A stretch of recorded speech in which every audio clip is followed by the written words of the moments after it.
पिछली वीडियो में हमने देखा था कि एड को एकेडमी के डॉम से निकाल दिया जाता है। फिर वो एकेडमी के नॉर्थ ईस्ट के जंगल में जाकर रहता है। वहाँ वो रहने के लिए शेल्टर बनाता है। फिर वो खाने के लिए मछलियाँ पकड़ता है और उन्हें भूनने लगता है। पर तभी वहाँ उसे डॉम से निकालने वाली लड़की आ जाती है, प्रिंसेस पेनिया। तो अब इसके आगे बढ़ने से पहले वीडियो को लाइक एंड चैनल को सब्सक्राइब कर लो और सब्सक्राइब करके अनसब्सक्राइब मत करना और वीडियो को भी पूरा जरूर देखना। तो वीडियो में आगे बढ़ते हैं। हमारा एमसी सोचता है एड रोज टाइलर एक विलन है जो गेम के स्टार्टिंग में आता है। वो अपने नोबल स्टेटस को यूज करके आलिया को हैरेस करता है, प्रोटैगनिस्ट की चाइल्डहुड फ्रेंड, पर उसे तुरंत ही पनिश भी कर दिया जाता है। गुस्से में आकर एड प्रोटैगनिस्ट से बदला लेना चाहता है उसकी सिल्विनिया एकेडमी में आने वाले एंट्रेंस एग्जाम से छेड़छाड़ करके, पर वो पकड़ा जाता है और जो उसे पकड़ती है वो लड़की होती है जिसने एंट्रेंस एग्जाम देने के लिए अपनी असली आइडेंटिटी को छुपाया था। Penia Elias Croel, the third princess of the Croel empire. खुद प्रिंसेस पेनिया जो सच या झूठ का मैजिक इस्तेमाल कर सकती है। इंसाइटफुल आईज जिससे टारगेट के झूठ को पकड़ा जा सकता है। एड ने कोशिश तो बहुत की थी खुद को इनोसेंट साबित करने के लिए, जब तक पेनिया के इंसाइटफुल आईज ने उसके झूठ को सबके सामने रख दिया और रिजल्ट उसे डॉम से निकाल दिया जाता है। जहाँ एकेडमी में एड रोज टाइलर से सब चिढ़ते क्यों ना हो, पर ये सबसे खतरनाक लड़की है जिससे मैं अभी टकराया हूँ। वो कहती है तुम यहाँ क्या कर रहे हो, तुम्हें क्या अब तक एकेडमी से निकाला नहीं गया है? एड कहता है वेल यू सी, मैं अभी टेक्निकली यहाँ का स्टूडेंट हूँ पर मुझे डॉम से निकाल दिया गया है। तो वो कहती है मैं इससे छोटा रखूंगी, गेट आउट।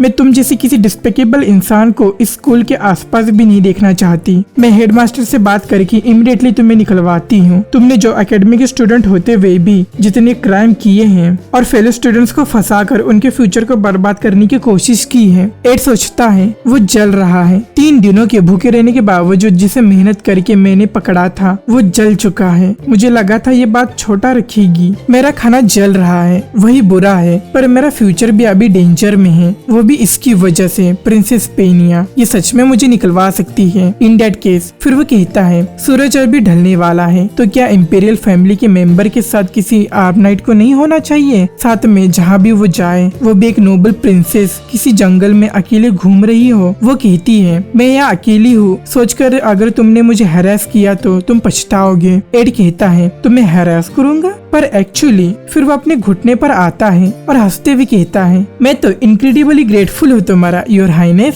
पेनिया अपने इंसाइटफुल आइज को यूज करती है और कहती है ग्रेटफुल। उसकी इंसाइटफुल आइज कहती है कि एड सच कह रहा है, उसके बातों में कोई भी झूठ नहीं है। वो शॉक हो जाती है और कहती है क्या? एड सोचता है वो सरप्राइज दिख रही है। नो वंडर मैं झूठ नहीं बोल रहा हूँ। आफ्टर ऑल हाउस रोज टाइलर जिसका कभी एड रोज टाइलर फैमिली मेंबर था, वो एक नोटोरियसली पावरफुल नोबल फैमिली है, पर वो लोग अपने पावर का गलत इस्तेमाल करते हैं। वो लोगों को एक्सप्लॉइट करते हैं और इंसानों पर एक्सपेरिमेंट करते हैं इमॉर्टेलिटी की खोज में, जिसकी वजह से प्रोटैगनिस्ट के हाथों रोज टाइलर्स का इरेडिकेशन हो जाता है। रोज टाइलर के सारे मेंबर्स का या तो सर कलम कर दिया जाता है या जेल में डाल दिया जाता है, पर मुझे तो डिसऑन कर दिया गया है। अब एक पॉपअप आता है बर्न फिश जिसे खाया नहीं जा सकता, हाफ स्टार। वो फिर सोचता है मैं चाहे अभी भूखा और ठंडी से तड़प रहा हूँ पर ये मरने से तो अच्छा ही है। In the long term this is good. तो मुझे अब बस पेनिया को मनाना है, वो भी बिना किसी फरेब के। या तो मुझे एक्सपेल कर दिया जाएगा और मेरा हो जाएगा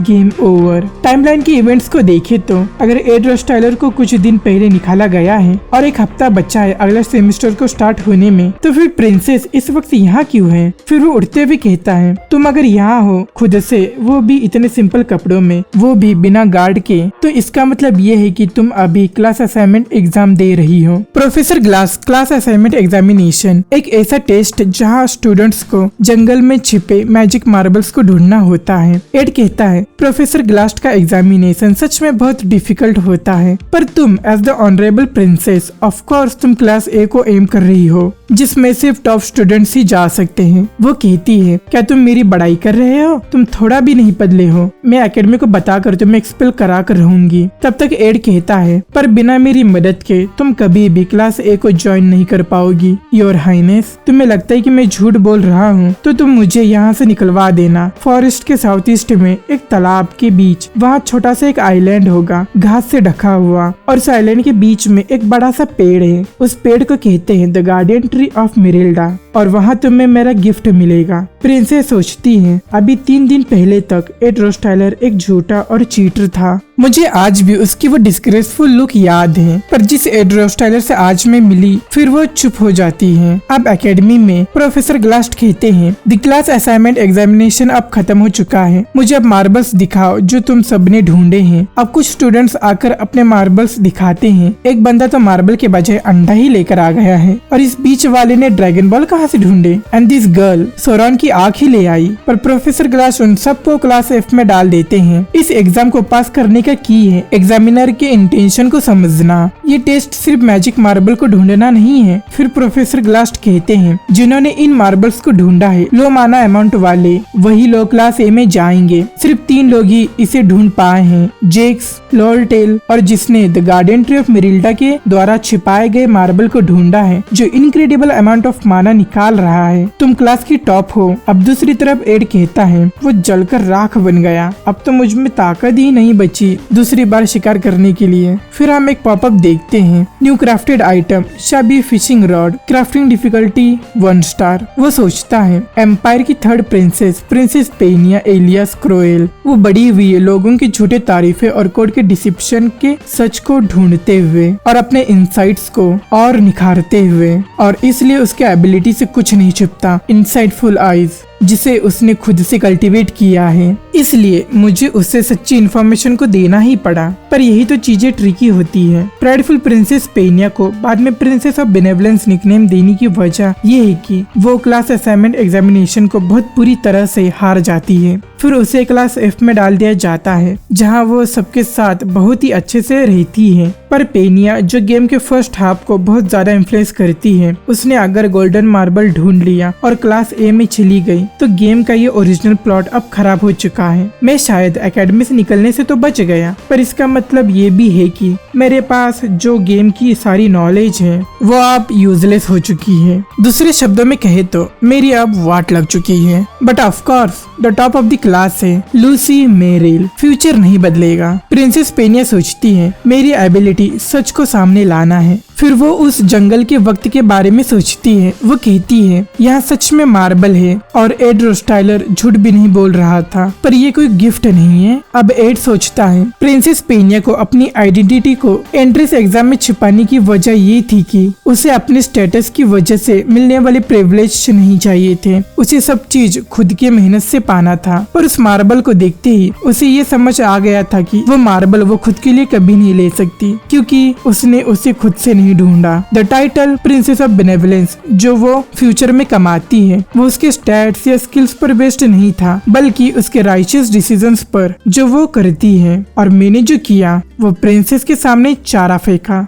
कि मेरे मदद के बिना वो क्लास ए को ज्वाइन नहीं कर सकती, और अगर उसे लगे कि मैं झूठ बोल रहा हूँ तो मुझे निकलवा सकती है। वैसे ये कोई मैटर नहीं करता कि मैंने सच कहा था या झूठ, क्योंकि प्रिंसेस के पास सच को सामने लाने वाली एबिलिटी है। और भले भी एड रोज टायलर ने सच कहा था और सोचा होगा कि प्रिंसेस एग्जाम में फेल हो जाएगी, पर वो कॉन्फिडेंट थी कि वो उसे झुटलाकर अपने खुद के बल पर क्लास ए में जाकर दिखाएगी। पर एड रोज टायलर ने झूठ नहीं बोला, मतलब वो खुद से क्लास ए में नहीं जा पाई।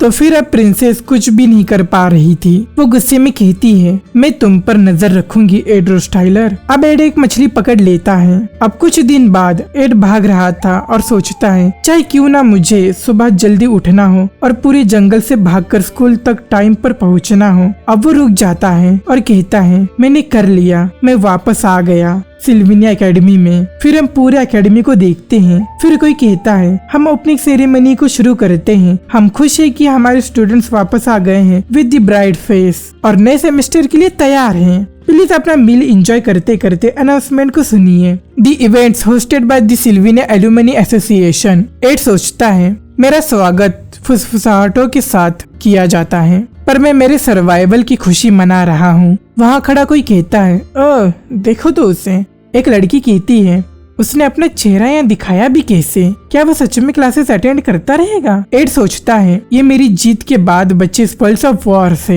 मैं आराम से इन्हें एंजॉय करूंगा। मेरा गोल ग्रेजुएट होना है। एक लड़की कहती है, हे वो तो एड रोस्टाइलर है ना, वो सेकेंड ईयर जो एंट्रेंस एग्जाम के वक्त बदतमीजियां कर रहा था। फिर एक दूसरी लड़की कहती है, अब जब मैं उसे पास से देख रही हूँ वो सच में एक अलग इम्प्रेशन देता है, पर वो कितना ज्यादा खा रहा है। एड सोचता है मेरा और कोई एम्बिशन नहीं है, बस मुझे ग्रेजुएट होना है। फिर वही लड़की कहती है, मैंने सुना है वहाँ जो टेबल है वहाँ डेजर्ट है जिसे ओफिलियस हॉल के शेफ ने बनाया है, चलो वहाँ चलते हैं। फिर हमने ब्रेक में क्या क्या किया वो भी बात करेंगे। तुम क्या कहती हो आइंस? आइंस कहती है, ग्रेट आइडिया क्लेरा। फिर वो बीच वाली लड़की कहती है, हाउ स्ट्रेंज, ऐसा लग रहा है जैसा कि वो पूरी तरह से कोई और है। एड सोचता है, आई होप कि मेरे साथ और भी कुछ बुरा ना हो। सो गाइज ये चैप्टर ही होता है एंड। तो तुम्हें कैसा लगा मुझे कमेंट्स में जरूर बताना और इस वीडियो को लाइक एंड शेयर करना मत भूलना। और ऐसी मजेदार मानोस को देखने के लिए चैनल को सब्सक्राइब कर लो और बेल नोटिफाई को भी ऑन कर लो। सो गाइस मिलते हैं इसके अगले चैप्टर में और कुछ न्यू मानवास के साथ।